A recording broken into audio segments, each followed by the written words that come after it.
Because of all the excitement over at the Grosvenor House Hotel, we've decided to postpone the film Scream of the Wolf, which will now be shown at a later date.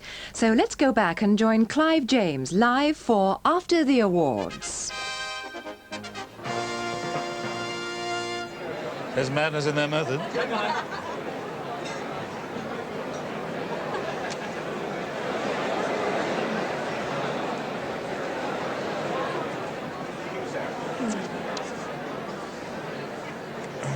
Well, you haven't got a shot of us yet. Good evening, ladies and gentlemen. A warm welcome back to the Grosvenor House Hotel here in London. I'm Sarah Kennedy. We've been watching everything from the balcony, and with me throughout this marathon has been Clive James, the television critic of the Observer newspapers. Clive, the press have called this a backslapping award function. Has it been, wake up, has it been good television, though, for people out there? I'd suppose so. I mean, sitting up here in the balcony, I felt like one of those critics in the Muppet Show. I've been growing a beard, as a matter of fact. I thought the pictures were very good. The new lightweight cameras gave a very smooth picture story all through the night. There are too many words, too many of them from David Frost. If these awards are going to have any dignity, then the presenter should not do special material. The thing is just too long. The thing to do is to hive off the movies and put them somewhere else. Britain is very strong in television, the strongest country in the world, comparatively weak in movies. Take the movies somewhere else, do them on another night. That might shorten it. Of the movie awards, Elephant Man had to be prominent because Elephant Man is really the only British movie. Some of the others were made here, but they're mainly American. In the TV awards, well, some of the awards were very, very good to have. It's excellent that Ashcroft should win it. Of course she should get Best Actress, although Celia Johnson was in very strongly too. It was very good to see Denham Elliott win. I was very pleased about that. Very glad to see Judy Davis win as a newcomer. That was excellent. Marvellous to see Rowan Atkinson get it as for light entertainment, and that's why he's got that heavy goods vehicle license, so he can carry home his awards. The surprises, though, are the crassness of the categories. It's ridiculous to have an actualities category which has simultaneously snooker and the Iranian embassy siege. They should be in separate categories, and that the obtuseness of that sort of thing has got to stop. If these awards are going to be taken seriously, and they should, in fact, this should be the only awards program. There are far too many of them. You should settle on one and do it properly. Then you've got to stop mixing things up in categories like that. As for giving the Richard Dimbleby Award to Barry Norman, I know and I like Barry Norman, but he's getting this award far too early in his career. The Richard Dimbleby Award should be given to men and women at the apex of their careers, and by giving it to Barry at this stage, 10 or 15 years too early, it devalues the award for those people who've got it already. Now, and what do you give Barry later on? The George Cross? Wasn't it a special award for style? I mean, what does that mean? I don't quite know what that means, but all I know is I think it's perhaps not the wisest thing to do with an award that's been established for a lifetime's achievement. It rather implies that Barry's lifetime is over, and I rather hope that that's not true. I want to see more of him.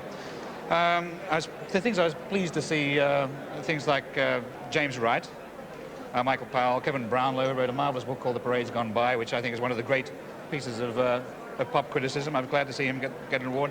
It's marvellous to see Coronation Street get a mass award like that. Of course it is, but the proceedings have got to be thought out better. They've got to be compressed. It's fun to be here because you've got dinner, there's a lot to drink, there's all these marvellous people to see.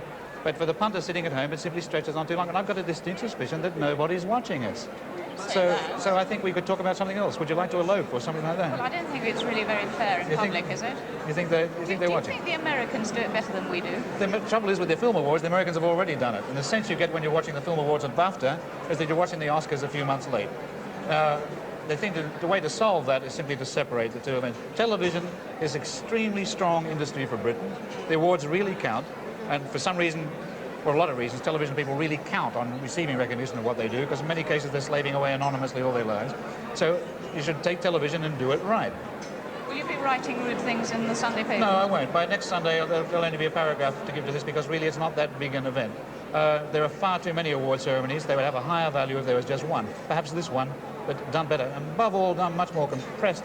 And above all, it must not be a kind of cabaret turn that stretches on and on. Thank you very much indeed. We'll take a break now.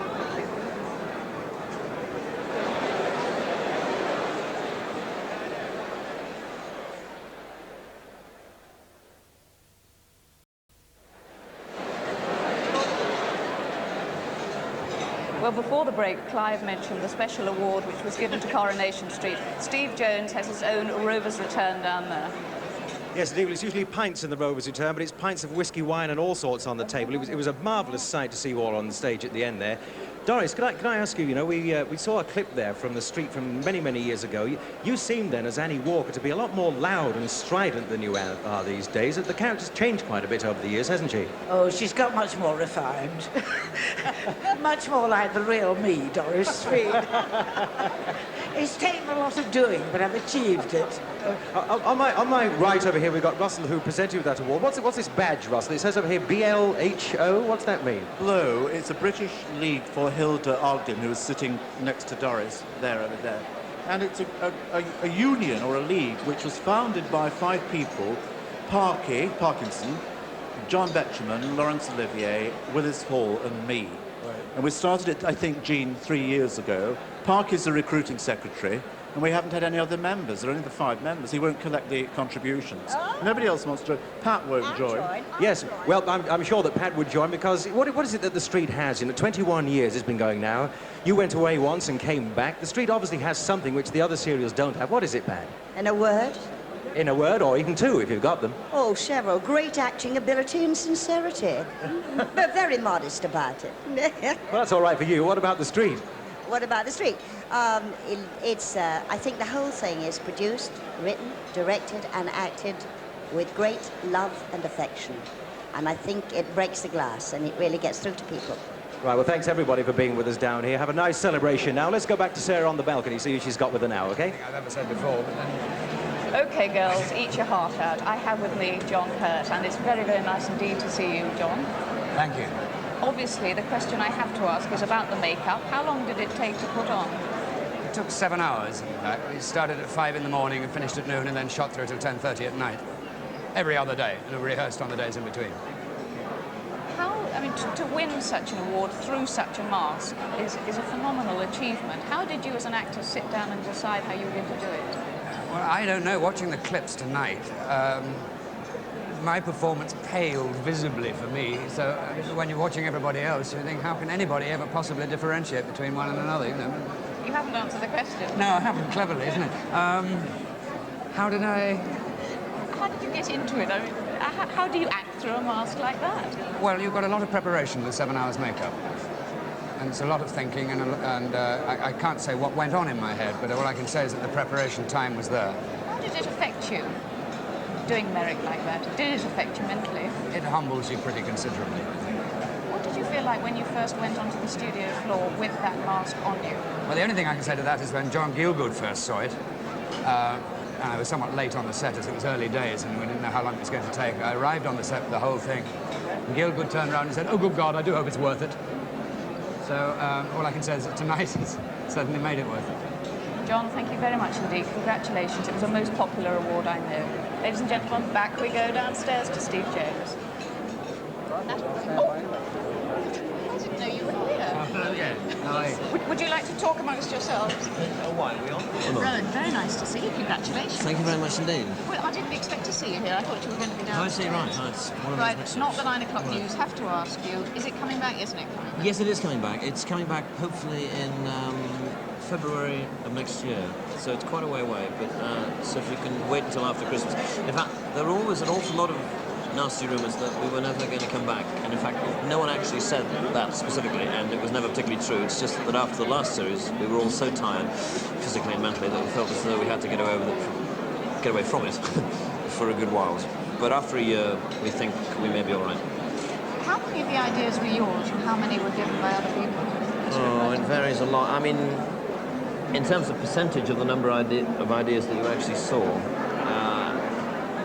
the number that were mine were actually very, very small indeed. Just lost my ear. Excuse me. That's all right. But but I suppose, you know, one or two sketches or things a programme were either mine or myself and my co-writer Richard Curtis wrote them and got them together. Thank you very much indeed, Rowan. I'm sorry I'm staring at you in a sort of That's all vague right. way. People are talking to me. Played away. Look out. Hi. Going from sun to Welcome. sun. Thank you. Did you mind not winning an award? I was very flattered to be nominated twice. That was really nice. I never actually thought that I'd win an award, but I just decided to come along in a rude dress and have a great time. What do you feel about not the 9 o'clock news coming back? Are you happy like Rowan? Very happy, yes. I mean, it was such a nice team. I mean, a good working team. It would have been a great shame if we just decided to disband. And I was very much for continuing. Is there any idea that isn't sacrosanct? I asked that to Billy Connolly once, and I won't tell you what his reply was. But is there anything you wouldn't touch on that programme? Billy Connolly probably spoke for us all, I would say. That's not a very fair reply. Yes, there are things. We've had problems in the past with things like the Iranian siege and so on. It's very difficult without pulling up specific examples and talking about events when they happen. I think it's the time when an event occurs you've got to make that decision. Pam, I read somewhere that you were hoping to continue with singing or start a singing career. Is that true? Yes, it is. Yes, I've just decided to do that. Just signed a recording contract with Polygram. And what sort of music? Well, basically a rock basis. That's something that's unique to me. Follow Lynn Seymour? Not exactly, no. Why, Pam, I would just ask you, why are there so few good women comedian around? I don't know. I really don't know the answer to that. But I know that from my own point of view, I set out to do straight acting for a long time because I felt all the time that that was the thing that one should do. You know, that one had to pay one's dues and do the classics and so on. I never thought of specialising until I realised after a long time that that was the thing I was best at. Clive, do you want to talk to Yes. this? What was it like down there on the floor? Extremely hard, quite torture. I mean, quite an ordeal. It was marvellous to see your Kate Bush impersonation again. I love that I one. thought it was a bit embarrassing because it came in the Best Actress section. And I mean, Straight after Peggy Ashcroft. How do you feel about that? Yes. I think they ought to think harder, don't you? I mean, I was a bit embarrassed, I must say. a little bit more planning so that maybe, people don't get yes. dropped in it. Yes. Yeah. I've been pushing that line here. I've been trying to be a harsh voice because it's a very, very long evening. Pam, may I ask you one thing? I know that your parents are university professors, both of them. Have they seen your act and what do they think about Have it? they seen my... Your act, not the 9 o'clock news. Yes, I think they think it's wonderful. They really? They're probably watching at the moment. Hi, Mum. Hi, Dad. Have you already talked about Judy Davis's award? Isn't that great? No, we Yeah. haven't. I thought she was marvellous out there in Sydney. Did you notice that the voice takes a second to get there? Yes. So she's always replying a bit late. I think the awards, ladies and gentlemen, we were meant to have an hour. We've been left with about 10 minutes. Is there anything very briefly, sir, you'd like to say in about 10 I think I already seconds? said I sound a bit of a curmudgeon. I actually enjoyed it. I would have enjoyed it a lot more if it had been a bit more neatly done. Simple as that.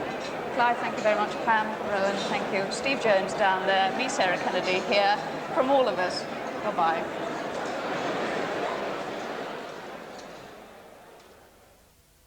Well, I hope you enjoyed London Weekend Television's coverage of the British Academy Awards. It's the first time we've had the pleasure of transmitting this event, and because of all the excitement and the interviews after the awards, the film Scream of the Wolf was postponed, but it'll be shown at a later date. Now, to complete this memorable evening, we can join George Hamilton IV.